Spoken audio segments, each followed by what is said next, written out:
തിരുവനന്തപുരത്ത് ജീവനൊടുക്കിയ BJP. Councillor അനിൽകുമാറിന്റെ മരണത്തിൽ ഫേസ്ബുക്ക് പോസ്റ്റുമായി ബി.ജെ.പി. മുൻ ഐ.ടി. സെൽ അംഗം വിഷ്ണു തോന്നയ്ക്കൽ. അനിൽകുമാറിന്റെ മരണത്തിന് ഉത്തരവാദികൾ ബി.ജെ.പി. നേതാക്കൾ. ലോൺ എടുത്ത് തിരിച്ചടയ്ക്കാത്ത ബി.ജെ.പി. നേതാക്കൾ ഇപ്പോൾ ഭരണസമിതിയുടെയും ജീവനക്കാരുടെയും തലയിൽ കെട്ടിവയ്ക്കാൻ ശ്രമിക്കുകയാണെന്നും എഫ്.പി. പോസ്റ്റ്. ചന്തു ചന്ദ്രശേഖരന്റെ വിവരങ്ങൾ നൽകാൻ. ചന്ദ്രു, ഗുരുതരമായ ആരോപണങ്ങളാണ് പോസ്റ്റിന്റെ ഉള്ളടക്കമായി പറയുന്നത്. പേരെടുത്തു പറയുന്നില്ലെങ്കിലും പ്രധാന നേതാക്കൾ എന്ന് ഒന്നിലധികം തവണ പോസ്റ്റിൽ സൂചിപ്പിക്കുന്നുണ്ട്. പറയാം വിവരങ്ങൾ. ബി.ജെ.പിയുടെ മുൻ ഐ.ടി. സെൽ അംഗവും മുൻ എ.ബി.വി.പി. നേതാവുമായിട്ടുള്ള വിഷ്ണു തോന്നയ്ക്കലാണ് ഫേസ്ബുക്ക് പോസ്റ്റിൽ ഇത്തരത്തിൽ ഗുരുതരമായ ആരോപണങ്ങൾ ബി.ജെ.പി. നേതാക്കൾക്കെതിരെ തന്നെ ഉന്നയിക്കുന്നത്.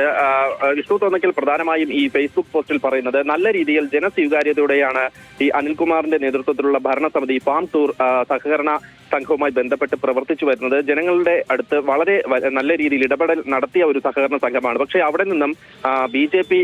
നേതാക്കൾ ലോണുകൾ, വലിയ തുകകൾ ലോണ് കൈപ്പറ്റി ആ കൈപ്പറ്റിയ തുക തിരിച്ചടയ്ക്കാത്തതാണ് ഈ ഫാം ടൂർ സൊസൈറ്റിയെ, ഈ സഹകരണ സംഘത്തെ വലിയ തരത്തിലുള്ള പ്രതിസന്ധിയിലേക്ക് എത്തിച്ചതെന്നാണ് പറയുന്നത്. ബി.ജെ.പി. നേതാക്കൾ തന്നെ ഇത്തരത്തിൽ അനിൽകുമാറിനെ ആത്മഹത്യയിലേക്ക് തള്ളിവിട്ടിട്ട് അദ്ദേഹത്തിന്റെ ഭൗതിക ശരീരത്തിന് മുന്നിൽ ഫോട്ടോയ്ക്ക് പോസ്റ്റ് ചെയ്യുന്നത് കാണാൻ കഴിഞ്ഞു. ആ ഒരു വിഷമത്തിന്റെ പുറത്താണ് പറയണ്ട എന്ന് കരുതിയ ഈ കാര്യങ്ങൾ പുറത്തു പറയുന്നതെന്നും ഇപ്പോൾ വിഷ്ണു തോന്നയ്ക്കൽ ഫേസ്ബുക്ക് പോസ്റ്റിൽ കുറിച്ചിരിക്കുന്നു. നേരത്തെ തന്നെ പ്രധാനമായും കൗൺസിലർമാർ, ബി.ജെ.പിയുടെ മുതിർന്ന അല്ലെങ്കിൽ പ്രധാനപ്പെട്ട ജില്ലാ നേതാക്കൾ വരെ ഈ ഫാം ടൂർ സൊസൈറ്റിയിൽ നിന്നും ലോണുകൾ വലിയ തുക കൈപ്പറ്റി അത് തിരിച്ചടച്ചില്ല എന്ന പരാതി അല്ലെങ്കിൽ ആക്ഷേപമൊക്കെ നിലനിന്നിരുന്നു.